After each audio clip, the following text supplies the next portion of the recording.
Up until the point of the seizure, I had had no symptoms. I went to bed as normal and woke up in a hospital. So he went to bed that night, and in the middle of the night he woke up, kind of sat straight up and began rubbing his shoulder, which I chalked up to just a tough gym workout.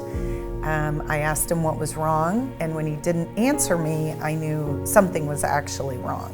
So I immediately called 911, and then as that was happening and I was talking to the 911 operator, he began to actually have a seizure.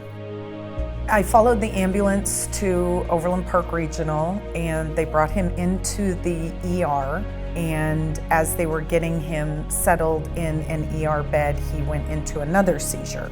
And as soon as they had the seizure under control, they took him to get a CT where they noticed a spot on his brain.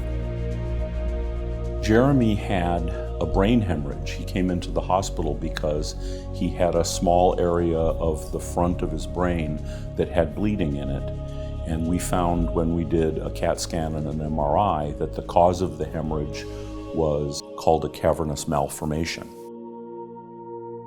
Dr. Harvey presented us with a couple options, one being he could live with this and be on anti-seizure meds for the rest of his life. So surgery seemed like the best option.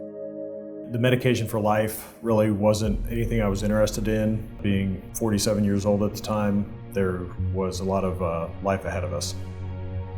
So we talked about the options of going ahead with the surgery to remove this malformation and the hemorrhage, which would reduce the risk of another seizure. We've got 3 teenagers, and the whole situation was really scary for them, of course. So, okay. Yeah, this one gets a little tough. So, they were very relieved when their dad came home.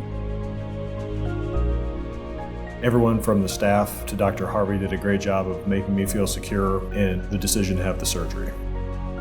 So after surgery, Jeremy spent about 2 days in the hospital, and then he was discharged home. And he was under the care of one of our Overland Park regional neurologists, and he was able to make a good recovery.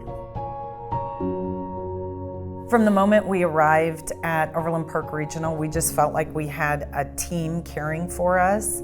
We just had compassionate care everywhere we went.